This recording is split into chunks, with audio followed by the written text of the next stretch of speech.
Abraão e Ló se separam no caminho. Algum tempo depois, o tio tem que entrar aí numa guerra que não era dele, né? Na missão de resgatar o seu sobrinho. Deus faz uma aliança com o patriarca. Em seguida, então, nasce Ismael e depois nasce Isaac. Vem comigo para continuar aprendendo sobre o primeiro patriarca.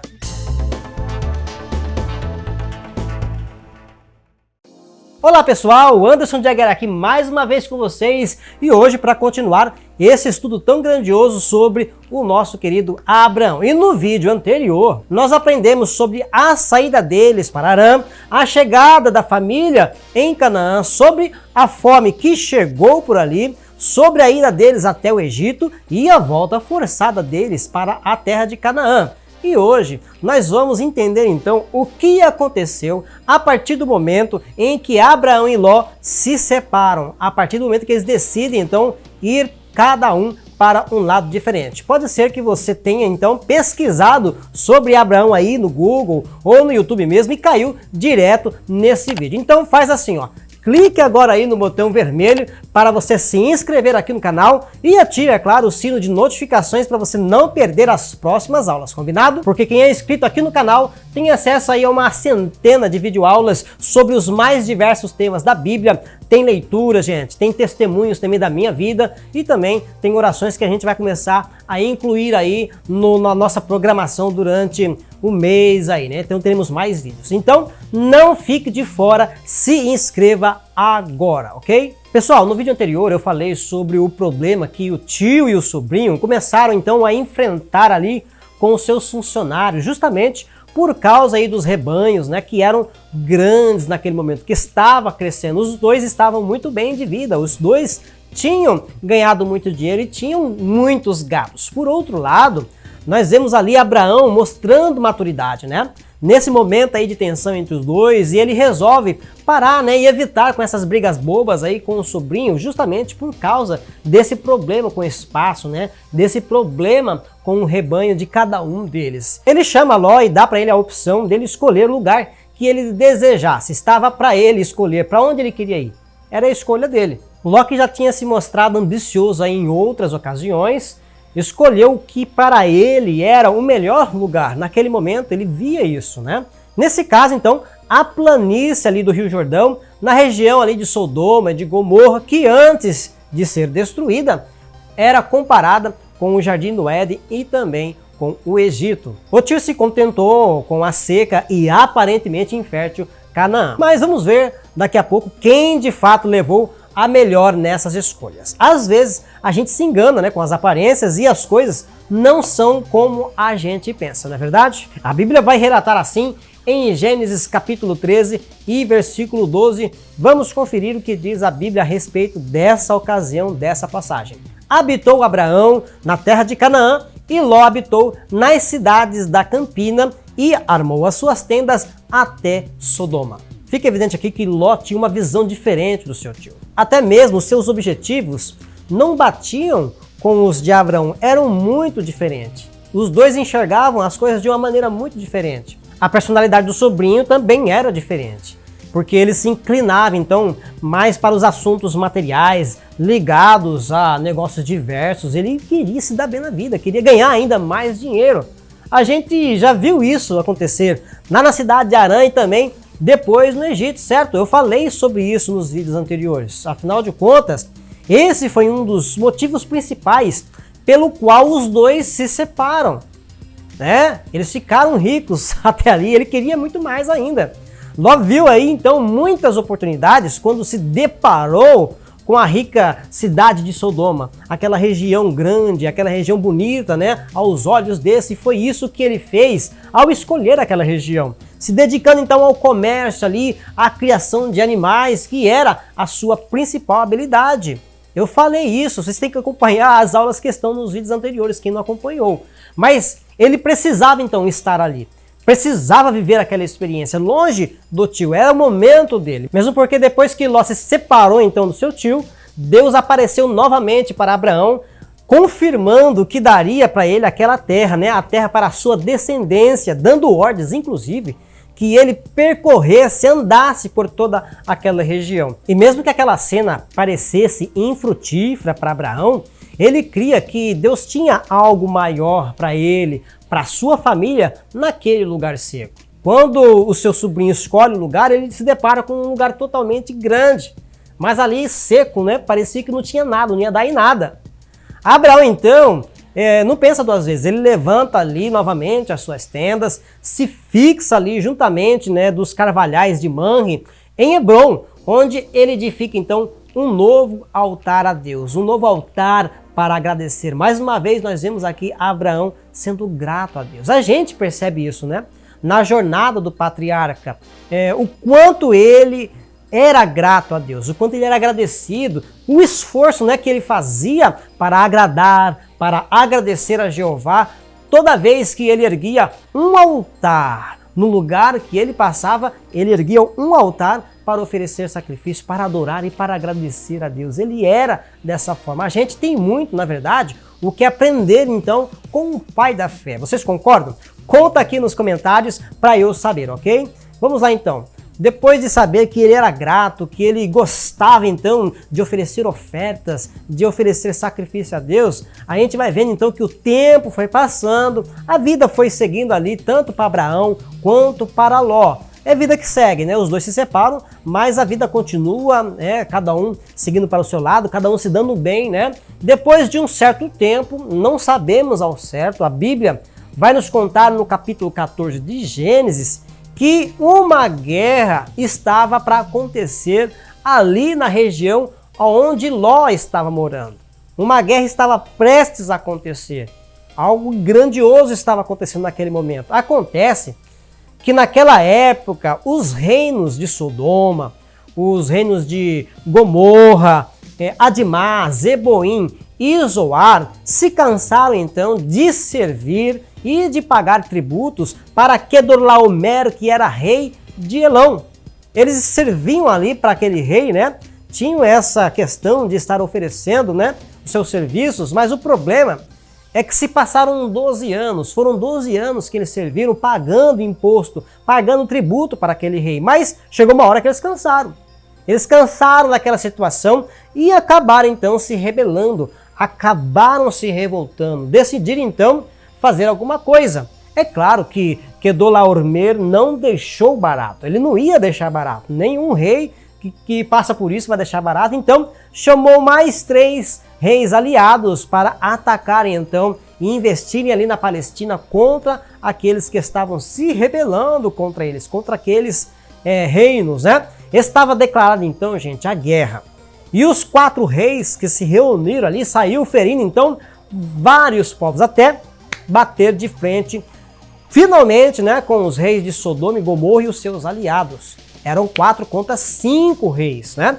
Vencendo inclusive lá na batalha de Sidim. Então, o rei de Sodoma perde, né? Juntamente com os 5, perde para os 4. Essa então, gente, é a famosa Guerra dos Nove Reis, na qual Abraão, vamos dizer assim, precisou entrar de gaiato para poder salvar a pele do sobrinho. Abraão não tinha nada a ver, mas teve que participar. Foi isso mesmo, pessoal.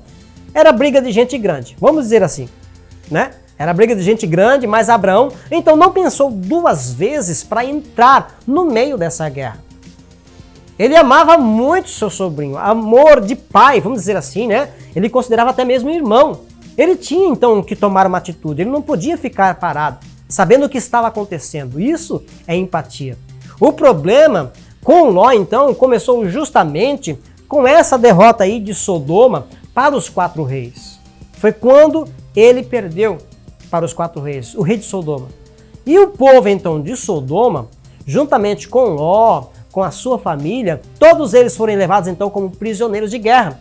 E com ele também, é claro, foi toda a sua riqueza, foi apreendido tudo que eles ganharam ali. Mas olha só, quando Abraão fica sabendo, quando ele ouve, quando o pessoal passa a notícia para ele, ele vai lá, reúne 318 homens, 318, gente, e parte na missão para resgatar Ló e a sua família.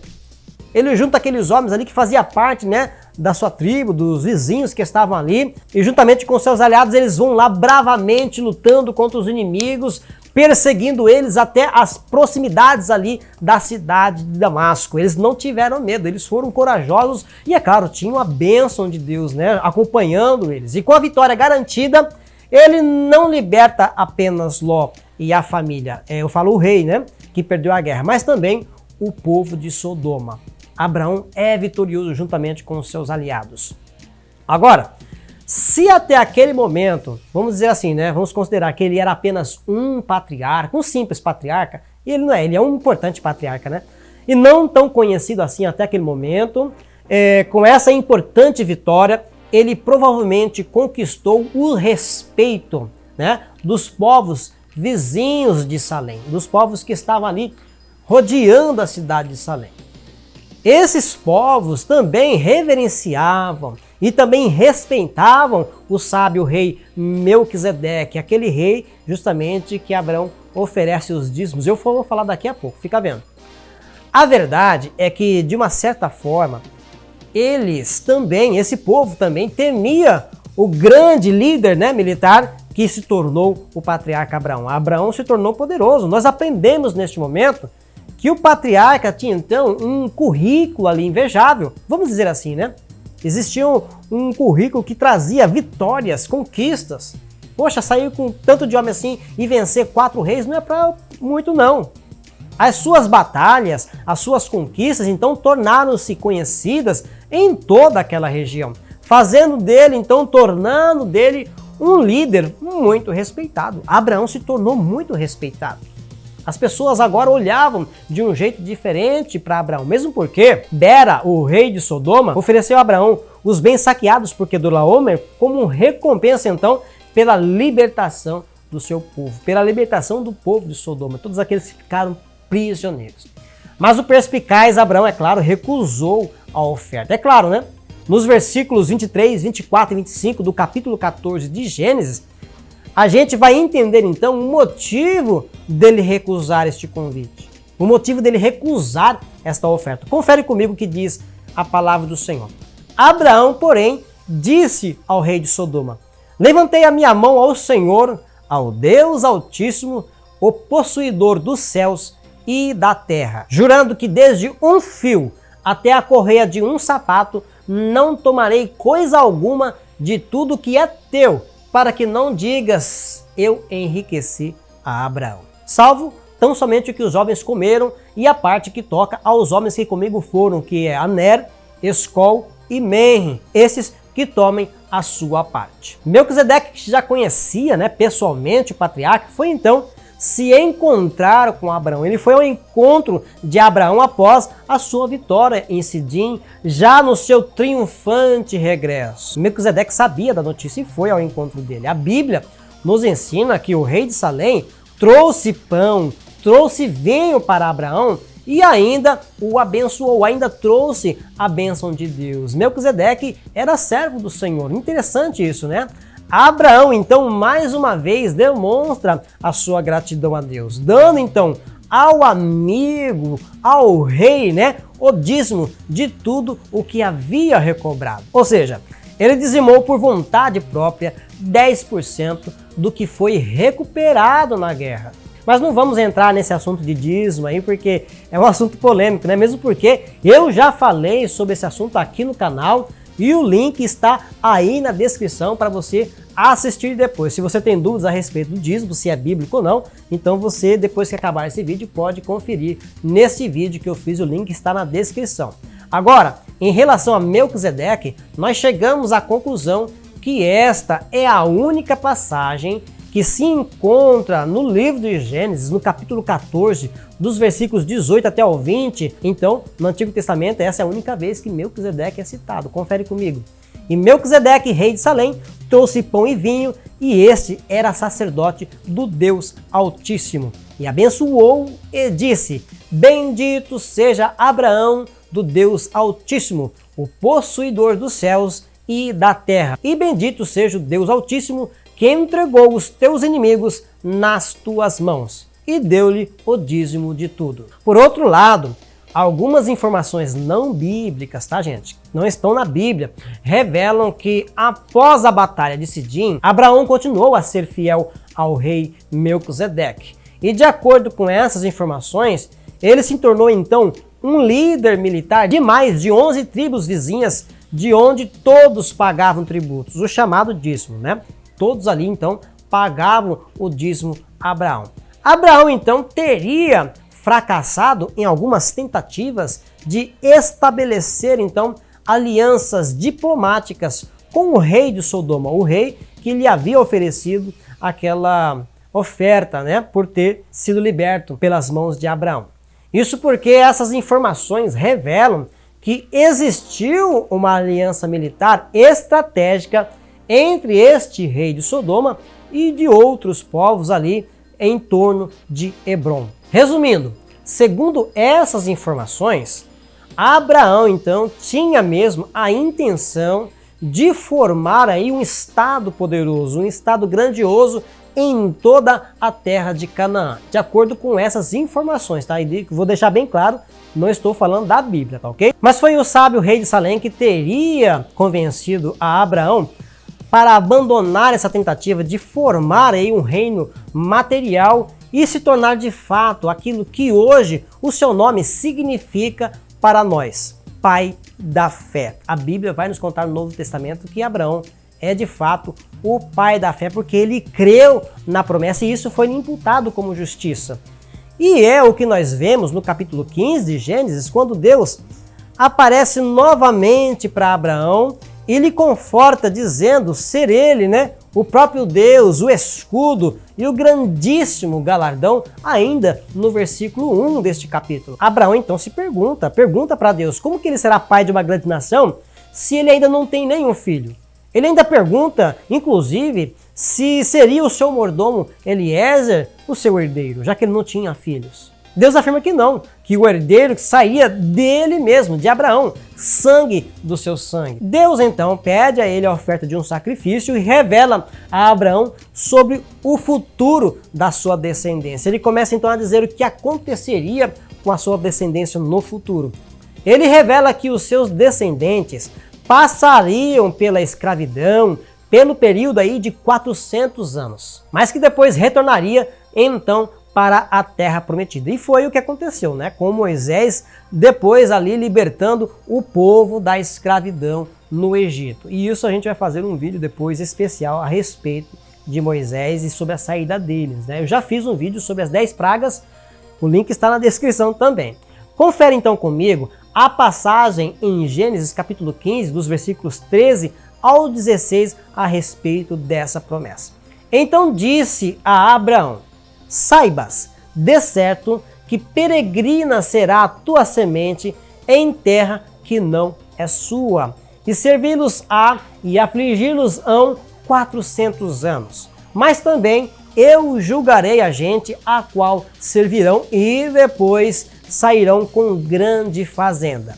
E tu irás a teus pais em paz. Em boa velhice serás sepultado. E a quarta geração tornará para cá, porque a medida da injustiça dos amoritas não está ainda cheia. Informações não bíblicas, mais uma vez, falam aqui de uma aliança entre Melquisedeque e Abraão. Uma aliança entre esses dois amigos.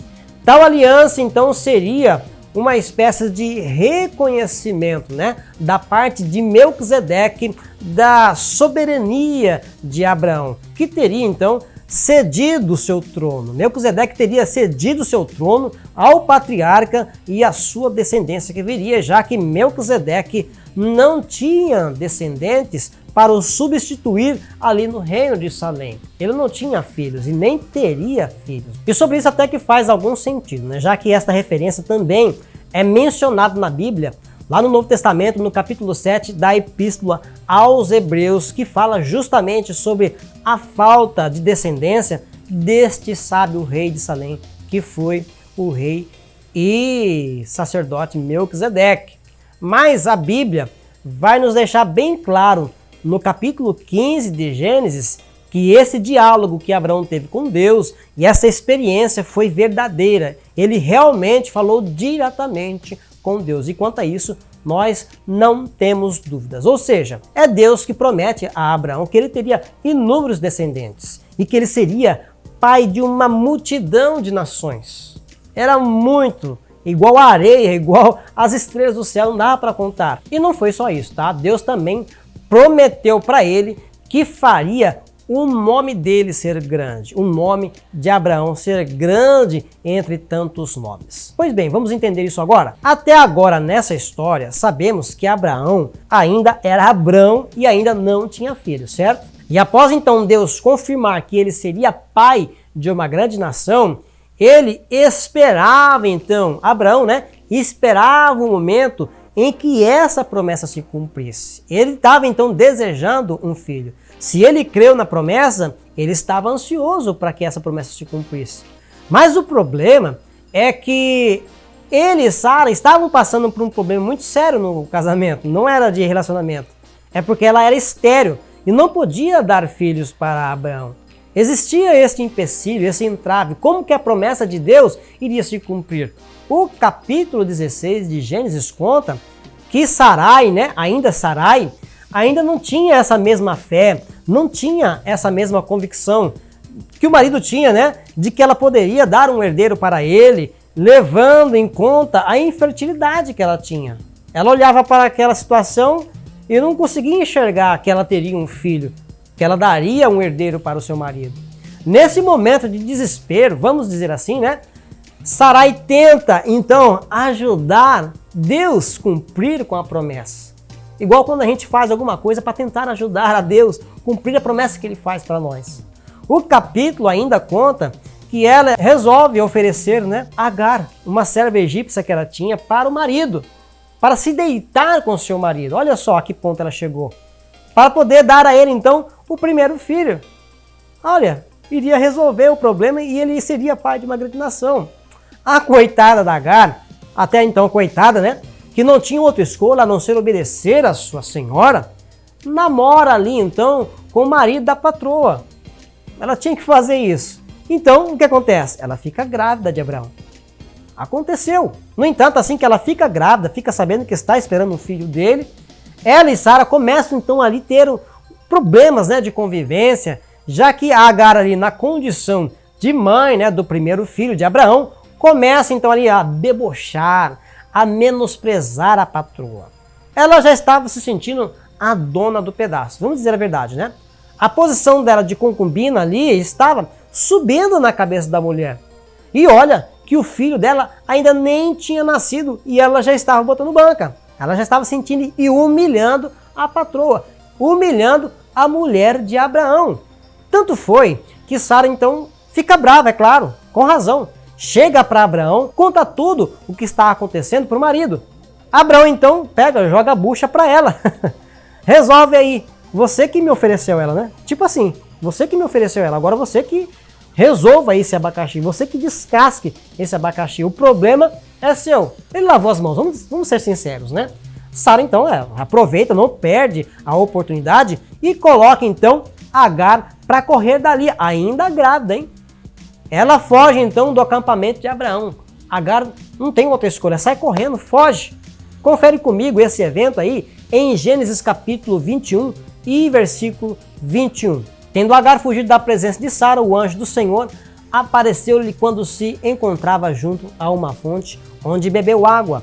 E habitou no deserto de Parã, e a sua mãe se tornou mulher da terra do Egito. Gente, é claro que Deus não aprovou o comportamento de Sara. Tanto é verdade que no versículo 8, Deus envia um anjo dizendo para ela voltar. Agar, volte. Ele fala assim, peça desculpas para sua patroa, se humilhe diante de Sara. Mesmo porque, gente, foi ela quem errou primeiro, E ela errou feio, vamos dizer assim, vamos concordar, Agar errou feio, humilhando a mulher. Sara também teve sua participação no erro.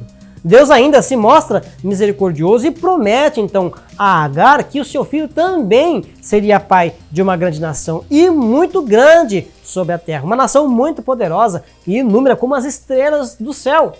E é nessa ocasião, gente, que Deus então ordena que ela dê o nome de Ismael para o filho, pois o Senhor ouviu a aflição dela, o Senhor a ouviu. Ismael então é considerado também pelos muçulmanos como o ancestral dos povos árabes. O início de tudo, né? Do povo árabe, da nação muçulmana. É aqui nesse momento então que a gente se depara com a origem desse povo muçulmano, com a origem da sua religião, com a origem das suas crenças. Se inicia então com Ismael. Mas vamos deixar então esse assunto para um outro vídeo, tá ok? Combinado? Depois eu deixo anotado aqui nas minhas anotações e a gente vai trazer um estudo especial a respeito de Ismael e da nação muçulmana. Este capítulo ainda conta que Abraão teria sido pai, então, pela primeira vez aos 86 anos de idade. 13 anos depois, Deus aparece novamente para Abraão e confirma a sua promessa. Deus sempre aparecendo para Abraão, né? Agora, com 99 anos de idade, Abraão recebe a ordem de Deus para que ele e todos os seus homens, né, todos os homens da sua casa, fossem circuncidados. É aqui que começa a ordenança de Deus com a circuncisão e que toda criança do sexo masculino que nascesse receberia esse sinal ao 8º dia. Confere então comigo esse momento em Gênesis capítulo 17 e versículo 12, diz assim a palavra do Senhor.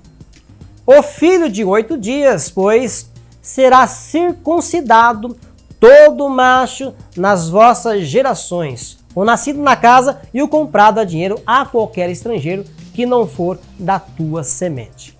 É nesta ocasião, então, que Deus muda também os nomes de Abrão para Abraão, pai, né, de muitas nações, e de Sarai para Sara. E a mudança aí do nome de Sarai para Sara é explicado no versículo 15 com a promessa, então, do nascimento de um filho, pondo então fim à sua esterilidade. O milagre então estava acontecendo na vida de Sara. Enfim, Abraão foi circuncidado com 99 anos de idade após Deus ter anunciado que Sara daria à luz um filho, que era Isaac, né? O herdeiro então da promessa. Isaac nasceu então no ano seguinte a este anúncio. O capítulo 18 de Gênesis diz que mais uma vez Deus apareceu para Abraão. Deus visitou Abraão quando ele estava ali nos carvalhais de Manre, mais uma vez, né, à porta da tenda, na porta da sua casa, vamos dizer assim.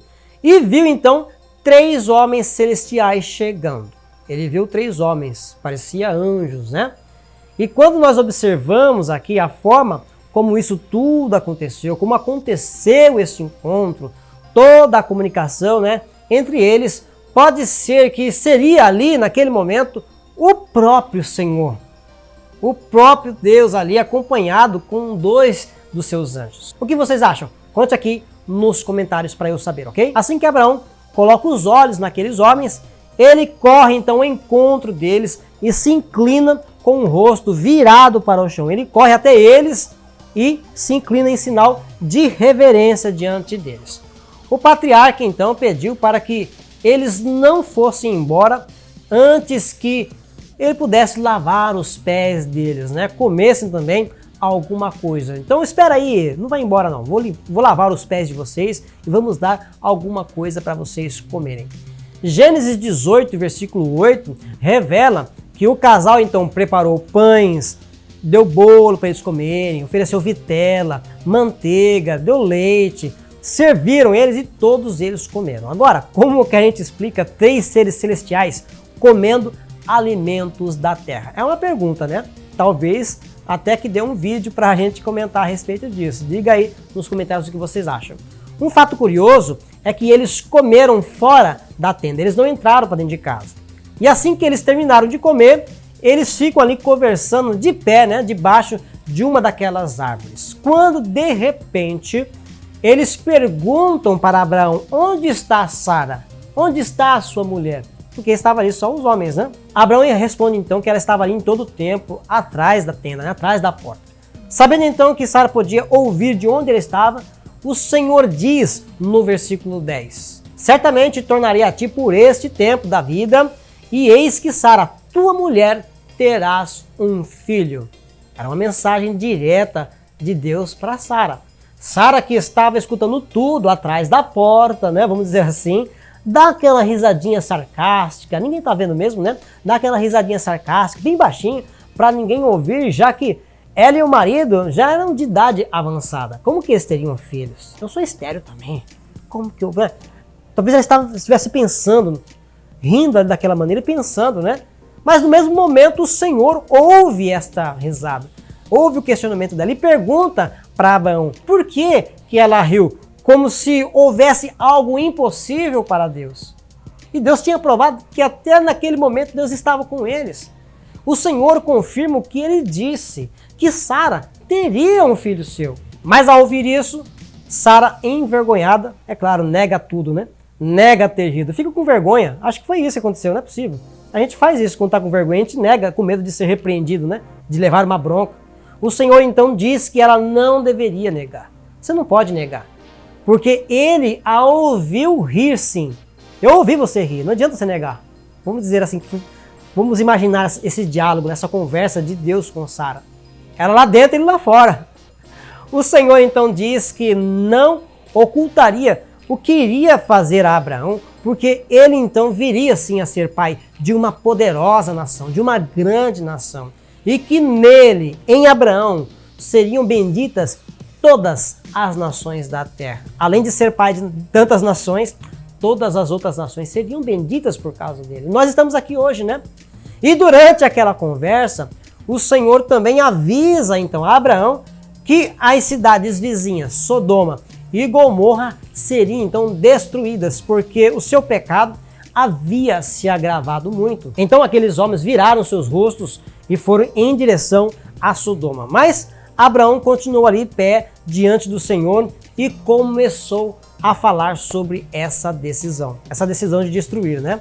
Tem um vídeo aqui no canal que eu ensino sobre a destruição de Sodoma e Gomorra e quais também foram esses pecados. O link está aí na descrição para vocês assistirem depois que terminarem esse vídeo, ok? Então vai assistir esse vídeo, depois vocês vão lá e assistem para vocês entenderem o contexto. E justamente no capítulo 19, que vai contar justamente a respeito disso, né?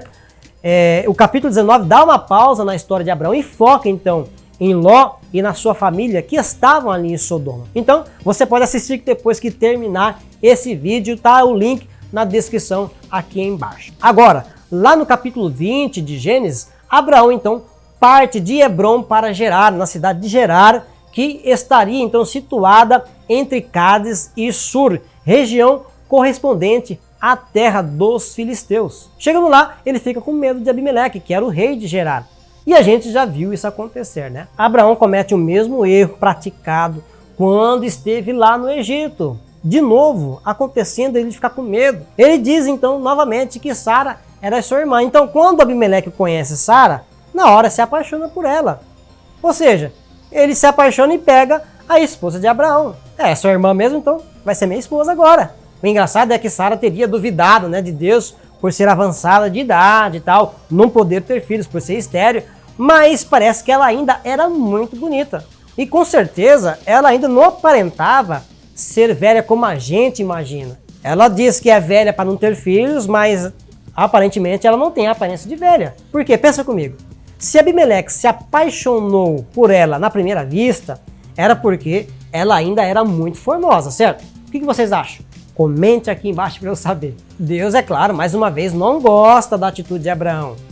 Mas não é com Abraão que ele fala, né? Ele resolve então aparecer em sonhos para Abimeleque, ordenando, é claro, que ele devolvesse Sara para Abraão. Olha o seguinte, devolva Sara para Abraão, ok? Ele fala, tô sonhando isso por quê? É claro que Deus vai fazer uma ameaça ali, né? Para o rei ficar com medo, dizendo que ele morreria por causa daquela mulher, porque ela tinha marido. Eu falei, como assim? Não é irmã? Como assim marido, Deus? O senhor está me ameaçando matar, eu nem estou sabendo. Na mesma hora, Abimeleque se desculpa com Deus, pede desculpa, fica desesperado, dizendo que não estava sabendo o que estava acontecendo, não sabia o que estava acontecendo, porque Abraão mentiu para ele, dizendo que ela era irmã, né? Que ele, inclusive, não tinha feito nada, não tinha se deitado com ela, então o cara ficou com medo. Então vocês vão conferir esse diálogo comigo aqui na passagem do livro de Gênesis, no capítulo 20, dos versículos 6 e no versículo 7, que diz assim, ó: E disse-lhe Deus em sonhos, bem sei eu que na sinceridade do teu coração fizeste isso. E também eu te tenho impedido de pecar contra mim. Por isso, não te permiti tocá-la.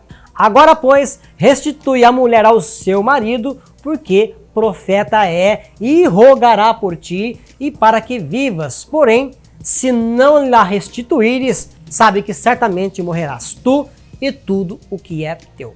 Obedecendo a Deus, Abimeleque devolve Sara para Abraão na mesma hora, entregando inclusive bens e muitas riquezas. Abraão, então, faz uma oração ali por Abimeleque, que é perdoado naquele instante. Então nós vemos aqui Abraão, mais uma vez, se dando bem nessa história, e mais uma vez, saindo mais rico ainda, não é verdade? Agora, fontes não bíblicas afirmam que, com o desaparecimento de Melquisedeque desapareceu, né? Não vemos mais falar dele. Abraão, então, modificou muito a sua forma de agir. Quando Melquisedeque some, então Abraão muda.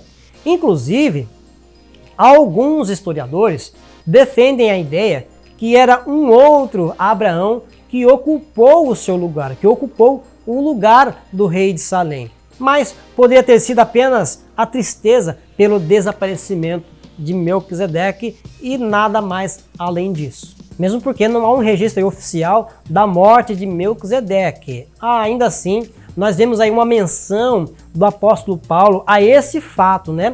Escrito na carta aos Hebreus, capítulo 7. Você pode conferir depois. Pega aí a sua Bíblia, anota e leia lá o livro de Hebreus no capítulo 7 para você confirmar isso daí.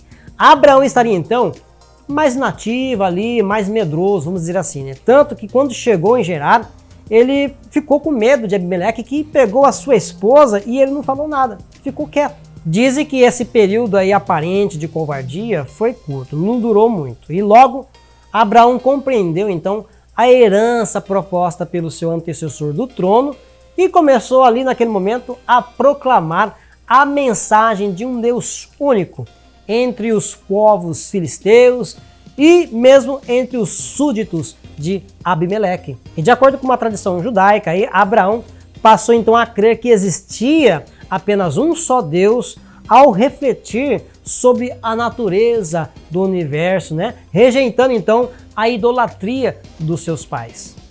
Foi assim então que ele descobriu que existia, né? Poderia existir só um Deus.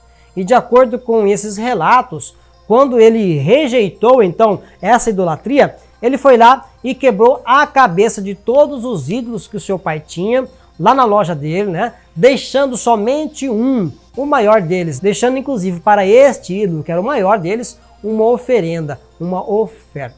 Depois do nascimento de Isaac, Abraão e Abimeleque fazem um pacto em Berseba, realizando então um juramento ali de confiança entre os dois.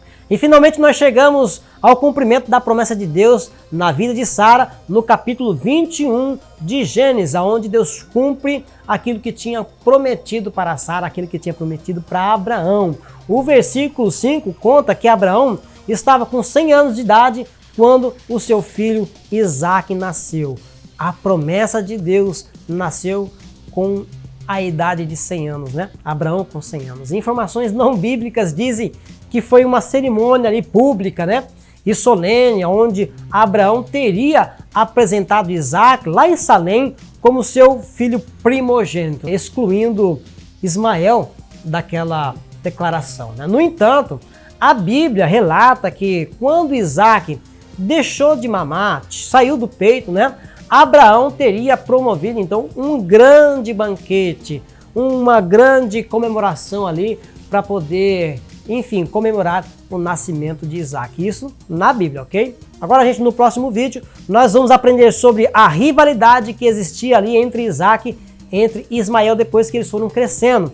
Vamos ver também a despedida de Abraão de Agar, do seu filho Ismael. Vamos também ver sobre Deus provando a fé de Abraão. Vamos ver a morte de Sara, justamente o casamento de Isaac com Rebeca, a união de Abraão com Quetura e finalmente sobre a morte do patriarca. Então, esse será o último módulo sobre a história de Abraão. Este próximo vídeo será o último vídeo a respeito da vida de Abraão. Aproveita que você chegou comigo até o fim dessa aula e clica aí no botão vermelho para se inscrever e fazer parte, é claro, dessa comunidade linda que aprende todos os dias sobre a Bíblia Sagrada. Muito obrigado por me assistirem mais uma vez. Não esqueça de Deus, porque Ele não esquece de você. Receba o meu forte abraço e até o próximo vídeo. Tchau, tchau!